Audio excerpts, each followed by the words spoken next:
Well, good evening, everyone. Thanks for joining us. I'm Jeanelle Slade. Well, some good news tonight in Montana's fight against COVID-19. State health experts say vaccines could reach Montana by mid-December. This as we head into the Thanksgiving holiday and the state's COVID-related death toll surpasses 650. The first wave of Montanans could be getting a COVID-19 vaccine before Christmas. That announcement as the state's new COVID vaccination plan team meets for the very first time. Q2's Casey Conlon joins us with full details. After months of trials and speculation, it appears that a COVID-19 vaccine is just around the corner for Montana. Officials at the Department of Health and Human Services said today they expect the first shipments of the Pfizer vaccine to be in the state around December 11th. The amount that Montana will receive is still unclear, but those doses will go to critical healthcare personnel and those at highest risk for life-threatening infection. The plan calls for a three-phase rollout. Phase 1, a limited supply, is expected to last 2 months from when the first vaccinations are administered. This will take a while since DPHHS estimates between 45 and 60,000 healthcare workers in Montana. Phase 2 will begin when an adequate supply of vaccine is available, likely in months 3 through 6. When there is a sufficient vaccine supply, Phase 3 will kick in. Phase 3 is a phase that we expect to be at probably maybe this spring sometime when there is enough sufficient supply of COVID-19 vaccine that really anybody who wants to get vaccinated can. There will be a 5-tier population focus, so no matter what phase we're in, this is how the vaccine will be distributed.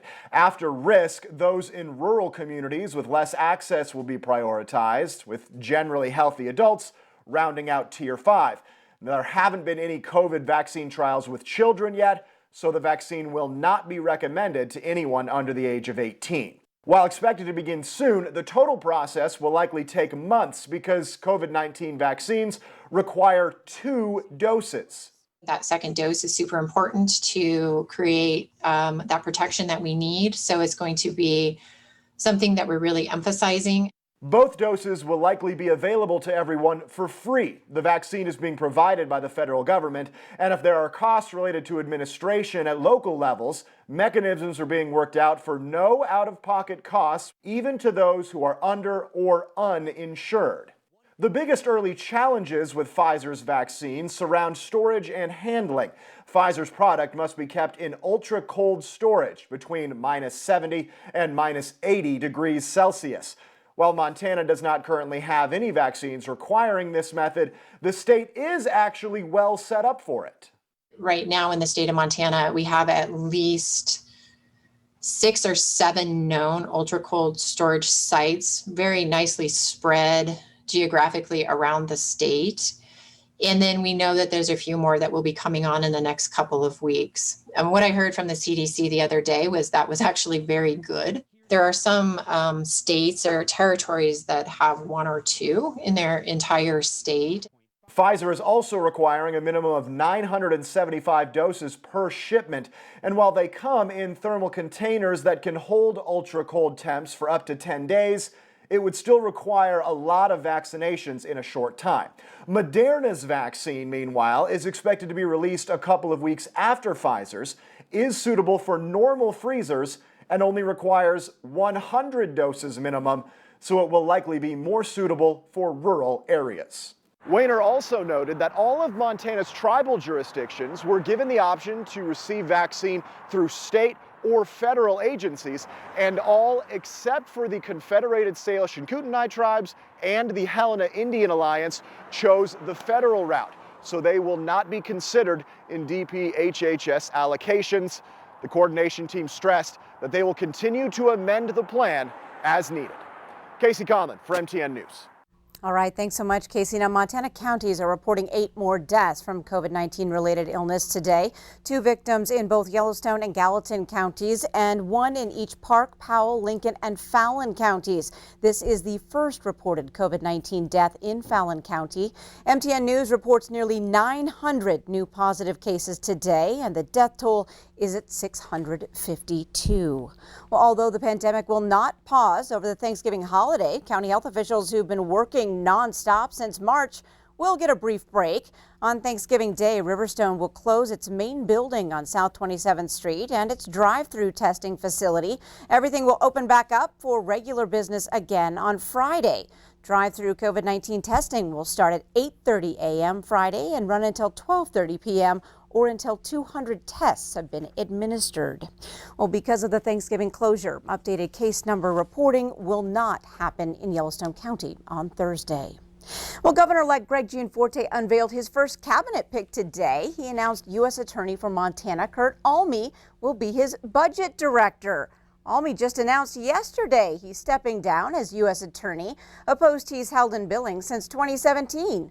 Gianforte says Alme has the experience and intellect to boost the economy and hold the line on state spending. Alme is originally from Miles City and served as state revenue director under Governor Judy Martz in the early 2000s. Alme has a law degree from Harvard University and a business undergraduate degree from the University of Colorado. As Kurt Alme prepares to step down as U.S. Attorney, he spoke with Q2's Jay Cohn today about the biggest challenges facing his successor. First and foremost, Alme says dealing with COVID-19 and its impact on Montana. That includes an alarming jump in violent crimes. In Missoula, aggravated assaults are up more than 40% since the start of the pandemic. Those numbers even higher here in Yellowstone County. To give you an example, we had 119 murders, robberies, and aggravated assaults in September and 109 in October. Compare that to pre-COVID, the highest month we had in numbers that I'm aware of was back in the summer of 19. We had 1 month of 79. So you can see what we're facing here. Tonight at 10 o'clock, Alme talks about why violent crime is surging in Montana and how Yellowstone County finds itself at the center of this crisis. Well, the Montana chapter of the ACLU is celebrating tonight after winning a high-profile lawsuit against Customs and Border Patrol in Havre. The lawsuit was filed after a Border Patrol agent questioned and detained 2 women last year because they were speaking Spanish. A video released by the ACLU shows cell phone video of the officer questioning them. Customs and Border Patrol has agreed to pay the 2 women an undisclosed amount of money. The ACLU says this case uncovered a history of racial profiling against Hispanics and a now deleted Facebook group in which some officers joked about the deaths of migrants. Settling the case is good. It obviously sends a message that this kind of conduct won't be tolerated and that government agencies have to be held accountable. But at the same time, there's more work to do. Now, Border Patrol did release a statement today saying in part, as noted in paragraph 4 of the settlement agreement, it is in no way intended to be and should not be construed as an admission of liability or fault on the part of the United States, its agents, servants, or employees, and it is specifically denied that they are liable to the plaintiffs. In other news tonight, a 17-year-old lame deer boy killed in a crash near Busby over the weekend is now identified. Keen Ontiveros died when his vehicle struck a horse that had wandered out onto the roadway. Bighorn County Coroner Carl Nordquist says Ontiveros died from blunt force trauma. The crash happened Saturday around 9 p.m. on Highway 212.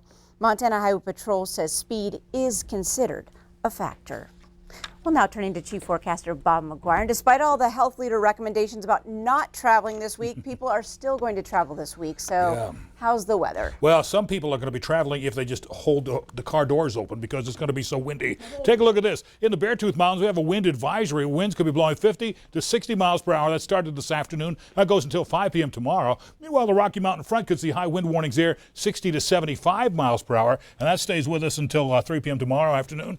Out in the far west, look at that. That's a winter weather advisory. Could see 1 to 3 inches of snow. That starts at 11 o'clock tonight and goes to about 11 o'clock tomorrow morning. So that's what's happening on the threat board. But as you can see, Doppler radar and satellite imagery shows just a few cloudy skies across the high line. But our forecast map shows we will see some scattered snow showers moving into the northwest tomorrow morning. And then a new line of cold front starts developing in southern Canada. That whole thing drops down towards the Billings area. We could be looking at some scattered snow showers in here by tomorrow evening about 6 o'clock. And then by the time Thanksgiving gets here, the whole thing moves away.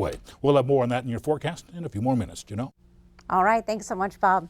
Well, all tickets for the Montana Millionaire drawing are gone and once again sold out in record time. Lottery officials say tickets sold out before 5 o'clock yesterday, Monday, November 23rd. Now that's 9 days earlier than 2019 and 4 days before the first early bird drawing.